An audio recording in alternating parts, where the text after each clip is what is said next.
Dakota Territory, 1884. Winter had come early, the way trouble sometimes does. Quiet at first, then all at once. Snow clung to the grass in white patches, stubborn as old sins. Jonas Hale rode the boundary line with his collar turned up, Sarah's faded scarf pulled close to his throat. He moved like a man shaped by storms, steady in the saddle, eyes sharp for anything that didn't belong. That was when he saw it. A thin thread of smoke rising where there should have been nothing but frost and silence. He nudged the bay gelding forward. Through the aspens, a clearing opened like a wound cut into the land. Full-height log walls enclosed a rough cabin, unfinished, but no longer just a frame. A crude hearth of fieldstone burned inside, its smoke slipping upward through open rafters where the roof waited for shingles. Gaps still showed between logs where chinking had not been finished, and a corner of the roof was covered in canvas weighted with stones. It wasn't a home yet, but it was shelter enough to survive in. Inside that half-finished structure, a woman braced a beam alone, her breath leaving her in hard little bursts. Her coat hung loose over the swell of pregnancy. 6 months, maybe more. Her boots cracked, her hands raw from work in the cold seeping through the unsealed walls. A life carved down to grit. She lifted the timber again. Her knees shook. Jonas swung down before he had time to think. His boots crunched the frost. She spun at the sound, hammer raised like a warning. Her eyes were sharp as flint, sharp enough to tell him she'd been cornered before. "I'm not here to trouble you," he said. He kept his hands open, voice low. "Let me set this for you. I won't touch another thing." She didn't answer, but she didn't stop him either. He lifted the beam and set it in place with ease born of long seasons and harder winters. When he stepped back, he tipped his hat. "You're doing fine, ma'am." "No thanks." He didn't expect any.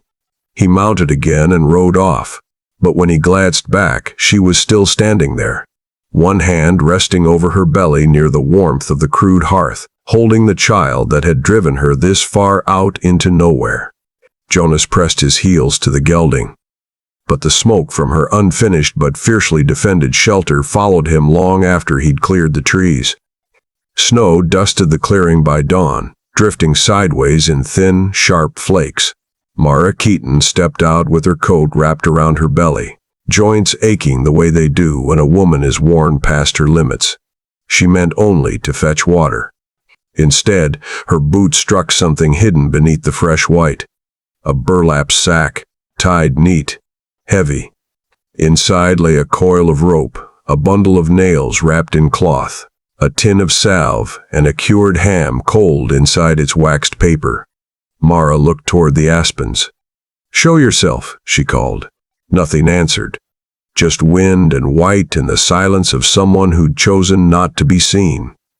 She carried the sack inside anyway, cursing herself for the hunger that rose at the smell of that ham cooking. Inside, the drafty cabin hummed with cold wind slipping through the unsealed logs, smoke drifting upward through the open rafters. She ate in small, furious bites, each one reminding her how far a woman will go to survive when she has been cast out. Her mother's voice drifted up from memory. "You must understand, Mara. Your father cannot face the neighbors. Understand." As if the ruin of her name were a simple thing to swallow. The baby kicked hard, and Mara pressed a hand to her belly. "I know," she whispered. "We'll manage." The next dawn brought split firewood stacked neat as prayer beside her door. The morning after, shingles, clean-cut, bundled, waiting. She tried to ignore them. But the bootprints said otherwise. Broad steps even, belonging to a man who walked with purpose. When she rode into town for flour, silence followed her into the store. Whispers rose like smoke behind her back. Someone's helping her. Heard it's Jonas Hale. Heat climbed her neck, but she kept her chin high. Shame had chased her out of Boston. It would not chase her here. That night, she lit the fire with the gifted wood. Flames climbed fast, too fast, stirring something she didn't want to feel. The fire warmed only a small circle of space beneath the partial roof, smoke slipping upward through the open rafters in a thin ribbon. "Why can't you leave me be?" she whispered. But she already knew why. The ones who vanish teach fear. The ones who stay, quietly, steadily, teach something far more dangerous: hope. Morning broke thin and cold, but bright enough that Mara dared the woods for lumber. She hitched the mule to the small cart and worked until sweat dampened her hair despite the chill. By noon, clouds piled heavy in the west, dark as old bruises. The wind changed first. Sharper. Meaner. A warning any old settler would have heeded. Mara turned for home, but snow struck sideways, thickening fast, blurring the path beneath her boots. The mule balked, blind with fear. Landmarks she trusted vanished under the white. The world shrank to breath and cold and the ache of her child pressing low. A wave of dizziness washed over her. She braced herself against a tree, gasping. Then, hoofbeats, steady, direct, cutting through the storm. Jonas Hale rose out of the white like a figure carved from the land itself. Snow clung to his coat. His scarf whipped in the wind. "You're off the trail," he shouted. "How do you even know where my cabin is?" she cried back. "I pay attention." The wind slammed into them. Mara staggered. Jonas swung down, tied the mule's rope to his saddle horn, and steadied her with one hand. "I'm getting you home," he said. "You can yell at me later." Pride tried to rise, but another burst of pain stole her breath. Jonas lifted her onto his horse as if she weighed no more than a sack of feed. He climbed up behind her, one arm braced around her as he turned the horse toward the storm's teeth. "Eyes on the trees," he murmured. "Think of the fire waiting." The white swallowed everything else, but she felt the steadiness of him at her back, warm, real, something she hadn't dared lean on since fleeing Boston. It frightened her more than the storm. The storm broke at last. Not gently, storms out here seldom did, but with the grudging pullback of a beast deciding it had done enough harm. Snow lay in deep, wind-carved sweeps around the Hale ranch. Jonas rode the boundary line slow, checking for downed fence and any cattle that might have drifted. But his eyes kept drifting north, toward the thin thread of smoke rising from the clearing where a woman too stubborn to quit fought winter one log at a time. He told himself he was only making sure she'd weathered the storm. He told himself many things. Later that week, he rode into town for supplies. The general store was warm with stove heat, windows fogged, shelves smelling of coffee and burlap. Mrs. Weaver greeted him with a brightness that felt just a shade too practiced. "Morning, Jonas." "Morning." Voices near the stove dipped as he walked past. "Heard he rode out in the blizzard. Fool thing to do." Unless he had reason. Jonas kept his jaw hard as iron. He gathered coffee, lantern oil, nails, set them on the counter, paid. But when he stepped out onto the boardwalk, another voice caught him. "Jonas." Eli stood by the hitching post, broader than Jonas, cleaner shaven, his coat free of the wear Jonas's carried. Respectable. That was the word folks used for him. "We need a word," Eli said. They stepped to the trough where the ice had been broken that morning. "You've been seen riding to her place," Eli said quietly. "People are talking. Let them." That's easy to say when I'm the one keeping the contract steady. "The Claytons watch every move we make. You know how they love to turn rumor into leverage." Jonas's mouth tightened. "Helping a woman alone isn't a misstep." "It is," Eli said, "if Reeves decides to make it one." The name landed heavy. Jonas felt the knot in his chest coil tighter. He'd seen Reeves circling folks like a wolf watching for weakness. Eli lowered his voice. "I'm saying this because you're my brother. You're walking yourself into trouble." Jonas met his eyes, steady as stone. "Some trouble's worth it."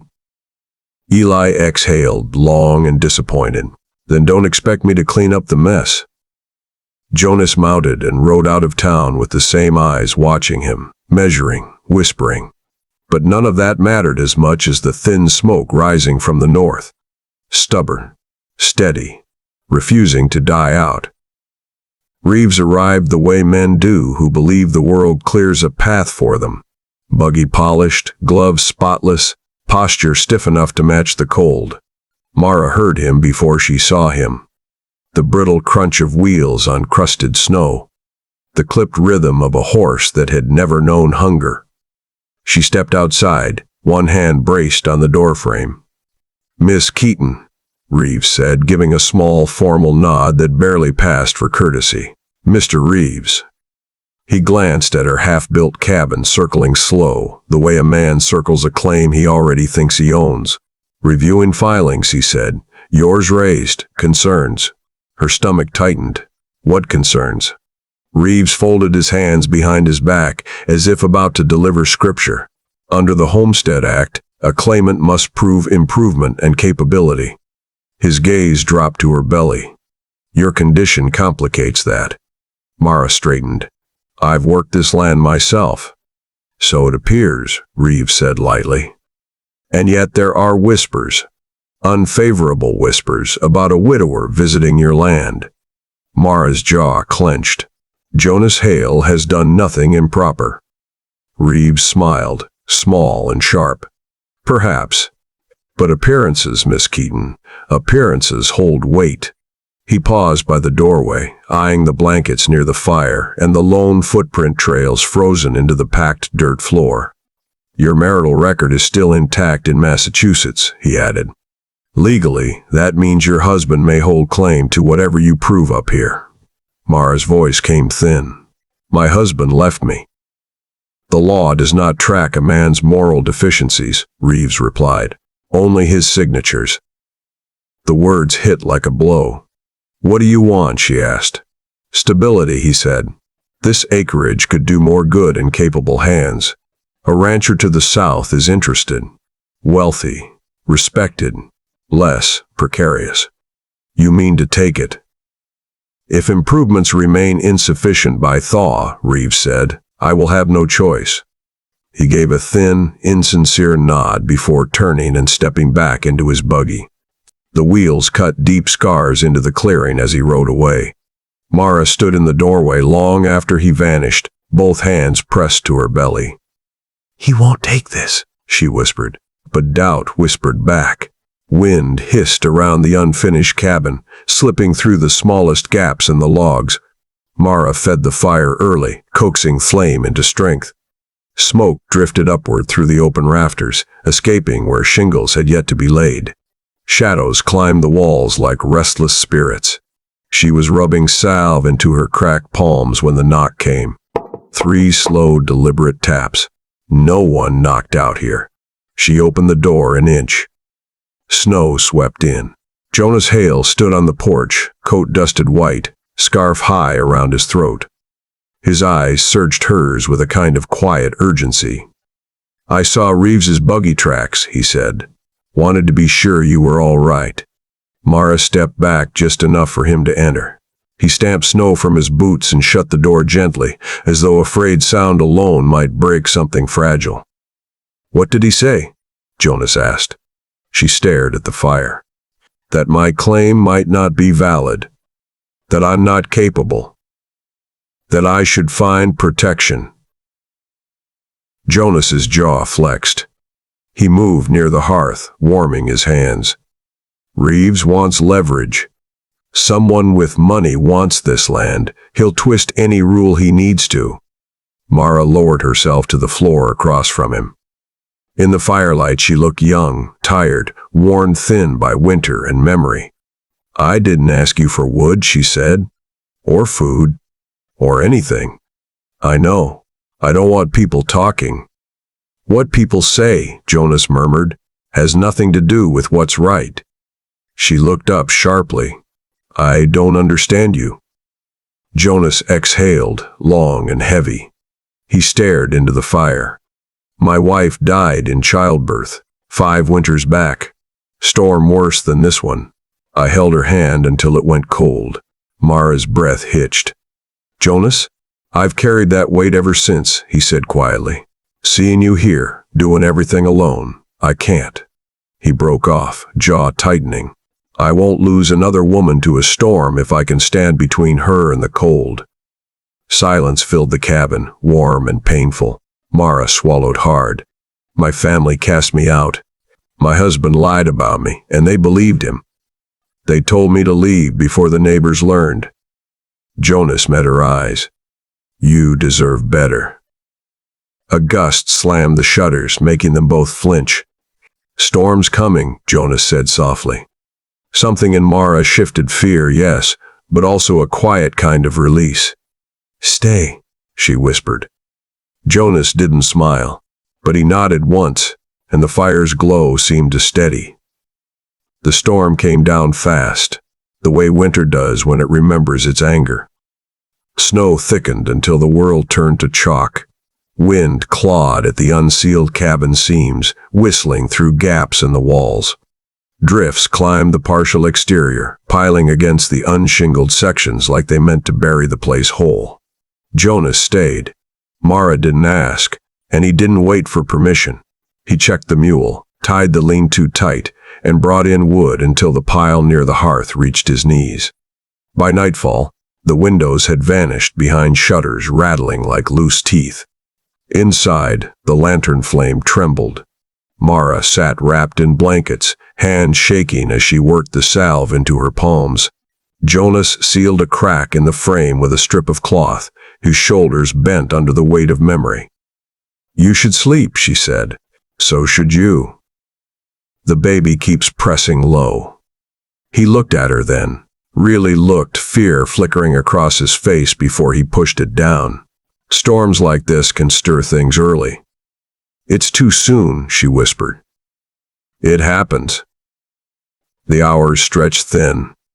They ate beans and melted snow, took turns keeping the fire from losing heart.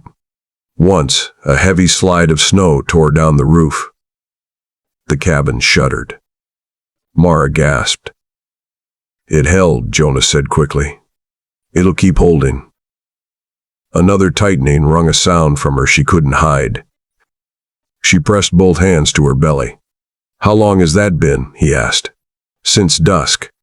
"It's not pain, just pressure." Jonas sat beside her, steady as bedrock.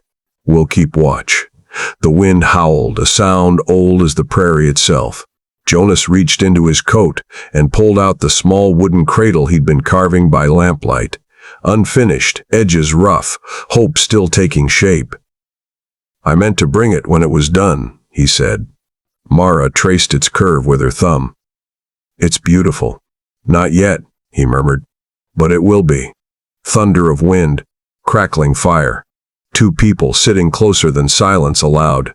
For the first time since the day she fled Boston, Mara leaned, just a breath, just a moment, against someone who would not vanish. By the fourth morning, the storm weakened to a whisper. Snow piled high as a man's chest. The fire burned low, kept alive by Jonas's stubborn hands. Mara slept at last, curled around the cradle. Jonas sat near the door, worn thin by sleeplessness. Every time Mara stirred, he rose. Every time the wind pressed the shutters, he checked the beam overhead. Then he heard it. Hoofbeats.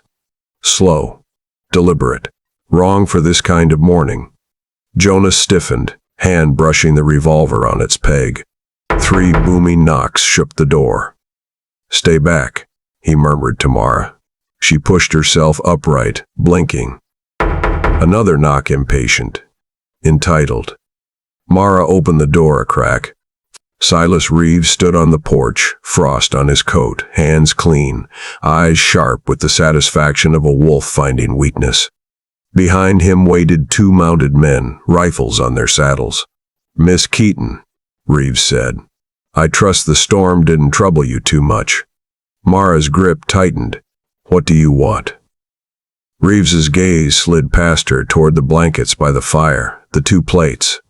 Jonas's coat hung to dry. "I see you are not alone. That's none of your concern." Oh, but it is. Reeves stepped forward a fraction, just enough to make the point. Propriety matters, especially when a claim is already in question. Jonas stepped into view. The doorway felt smaller for it. Mind your tone, Jonas said. Reeves didn't blink. Mr. Hale, your presence complicates Miss Keaton's eligibility. A married woman deserted by her husband, now taking in a widower during a storm. Well, it paints an unfortunate picture. This is her land, Jonas said. For now, Reeves replied, and I will be filing preliminary notice of forfeiture. She has until thaw to prove she can meet the requirements. Mara shook, anger and fear gnawing at the edges of her voice. You can't just. I can, Reeves said, and I will. He gave a shallow nod and left deep ruts across the clearing, ugly scars in the white. Mara shut the door with shaking hands. Jonas lowered the bar into place. He means to take everything, she whispered. Jonas placed a steady hand on her shoulder. Then he'll have to go through both of us. For a breath, she let herself lean into that promise. Reeves's shadow lingered long after he left. His threats clung to the cabin's air like smoke no wind could clear. Mara moved about the room with strain in her steps, her breath catching each time she thought of losing the land she'd bled for. Another contraction of pressure doubled her for a moment. She brushed it off, but Jonas saw. Mara? It's nothing. But the word broke in the middle. He guided her to sit. She resisted until another tightening took her breath. You need rest, Jonas said. And you need to stop treating me like I'm breakable. He shook his head. You're the strongest woman I've met. Doesn't mean the storm or the child cares. She looked toward the window where snow drifted soft but steady. It's too soon. Jonas stoked the fire high, sending sparks reaching. We'll face what comes. Mara pressed a hand to her ribs as the baby rolled low, heavy and insistent. I don't have time for this. I need more wood, need to check the roof line. Jonas caught her arm gently. You step outside in this cold and you won't last 10 minutes. I won't let you die trying to prove something you've already proved. Another contraction hit. She gasped, clutching his shoulder before she could stop herself. Jonas dropped the piece of wood he'd been whittling. How long like that? An hour. Maybe more. He knelt in front of her. Then we take this breath by breath. She exhaled shakily. Jonas? Why do you stay? He looked down at his hands, scarred by rope, shaped by loss. Because walking away once cost me everything. I won't make that mistake again. The truth softened something inside her. Fear loosened. Trust took its place. Outside, the storm gathered strength. Inside, the first threads of labor tightened. The line between survival and surrender was starting to thin. The contractions grew sharper as daylight thinned. What had begun as a pull of pressure now carved itself into Mara's breath with a rhythm she could no longer deny. She tried to stand, to keep her hands busy, but each movement brought a tightening that bent her in half. Jonas stayed close, not hovering. He knew better than that, but near enough to catch her if she fell. He moved through the cabin like a man preparing for war, tending the fire, chopping what wood he could, checking the shutters against the rising wind. Mara? He asked as another wave hit. It's too soon, she whispered. He didn't argue. He didn't lie. Plenty of children come early. You don't know that. He looked at the cradle he'd carved, unfinished edges catching the firelight. Feels like a girl, he said softly. She managed the faintest laugh before pain stole the sound. She gripped the table until her knuckles blanched. Jonas eased her down onto the pallet, his voice low. We take this slow. Hours blurred. Wind roared. Shutters shuddered like they might lift from their hinges. Jonas checked the roof beam again, palm pressed to the timber as if listening for strain. Snow slid down the shingles with a sound like distant thunder. Mara gasped. It held, he said quickly. It'll keep holding. Her breath trembled. If the fire goes out, it won't, he said. I won't let it. Another contraction dragged through her. She cried out, her hand finding Jonas's shoulder. He stayed steady, bracing her, grounding her. Don't leave me, she gasped, half delirious with fear. Jonas froze. Then he cupped her cheek with a tenderness shaped by grief and winter, and 5 years of carrying what no man should carry alone. I'm not going anywhere, he whispered. Not now. Not ever. The storm hammered the walls. The fire crackled. Pain rose and fell like waves beating against a tired shore. At last, after hours that felt like days, a final push tore a raw sound from Mara's throat. Then, a different cry filled the cabin. Thin, fierce, new. Jonas let out a breath that shook him to his bones. He wrapped the tiny child in cloth and placed her in Mara's arms. The baby's wail quieted as soon as she felt her mother's warmth. Mara wept, soft, broken sobs filled with exhaustion and joy. Jonas knelt beside them. She's here, he said. And she's perfect. Mara looked up through tears. We're still here, the three of us. Jonas rested a hand on the baby's shoulder. You're not doing this alone, he whispered. Not anymore. Outside, winter raged. Inside, new life steadied itself against the storm.